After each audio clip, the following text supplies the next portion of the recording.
I know. I'm gonna say it. I'm not gonna pretend anymore that I didn't like Wicked Part 1. We'd better get him to a hospital. I'm afraid it's a bit late for that.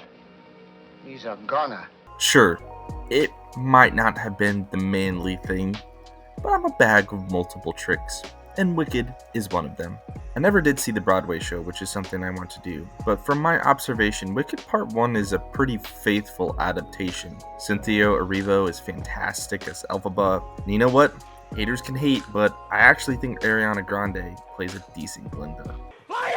In a year where good movies were hard to find, I found myself enjoying Wicked and looking forward to the second part. So the final trailer is out, and it's time to set my expectations for what I want this movie to be. And well, I'm gonna be honest, I don't think this movie is gonna be as good as the first. You know in that one scene in The Wizard of Oz when the flying monkeys pull apart the scarecrow? That's what it was like. Oh. Don't get me wrong, the trailer looks good. Elphaba is flying mostly, creating visuals in the sky, parading around flying monkeys.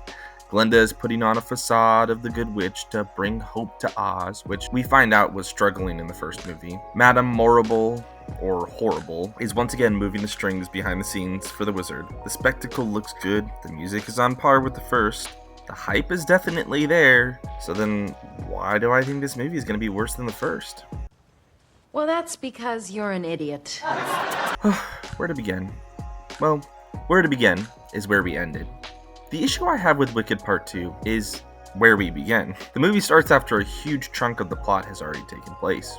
We've already covered Elphaba's backstory, her time at Shiz, her relationship with Glinda, and her meeting with the Wizard of Oz. The rest of the story centers around her resistance to the wizard, the death of Nessa Rose, her continued relationship with Glinda and Fiyero, and the appearance of Dorothy. I'm not saying that there's not enough material there, but the material doesn't have a clear, defined script like Wicked Part 1. The second act is traditionally shorter in Wicked than the first, so much of the story is going to consist of filler, additional action sequences, and character development. This is where I think the wheels will start to come off. How do they want to fill this time? From the trailers, it looks like big action sequences and exposition between Glinda and Elphaba. That could be fantastic, or it could be pointless. I liked what they were doing with Wicked Part 1, with Elphaba being the representative of speaking animals all over Oz. We know in Wicked Part 2, spoilers incoming, that she will free the flying monkeys and have them as an ally, Now get over there with those other flying monkeys where you belong. while other animals flock to her side. We would assume so, but how does that exactly look?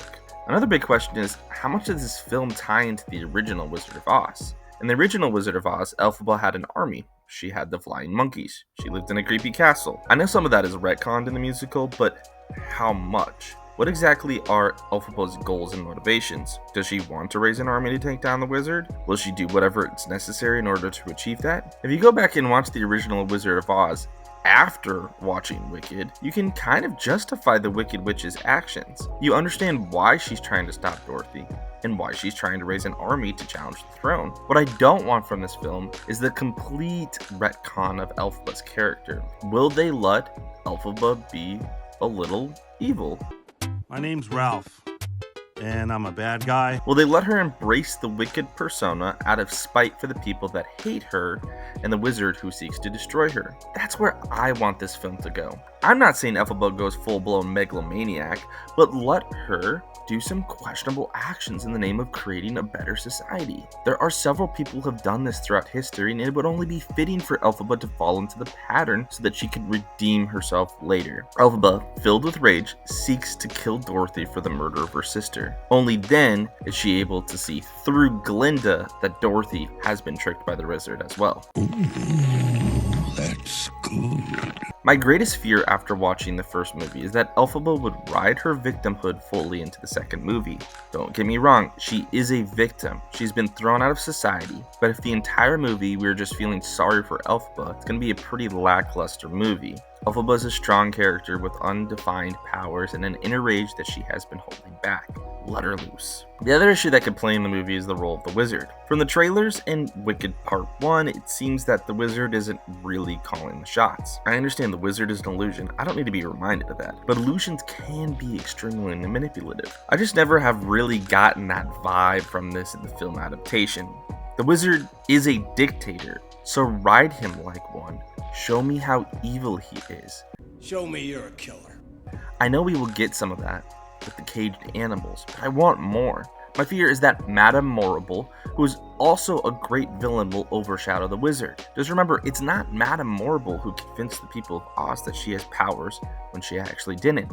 That was the wizard. The wizard can easily, in Wicked Part 2, play into the prophecy aspect to consolidate even more power for himself. That is what he wants after all. So far we've talked about plot and characters, but this is a musical after all, and this might be where it becomes obvious that Wicked Part 1 is better. The music in Wicked Part 1 is stupendous.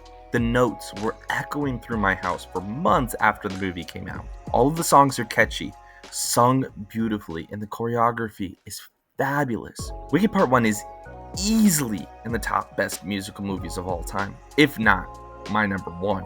It's a bold strategy, Cotton. Let's see if it pays off for him. Dancing Through Life, No One Mourns the Wicked, Defying Gravity, all amazing, and that's how it is in the Broadway production.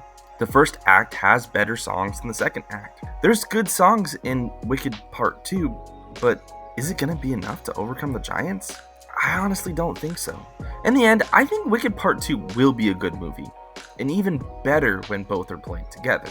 I'm going to predict from the box office numbers, it's going to be better than the first part because it has the name recognition at this point, and the selection of movies in November is really non-existent. I'm excited to see this movie, and I hope that it proves my predictions wrong, and it provides a satisfying conclusion to the story.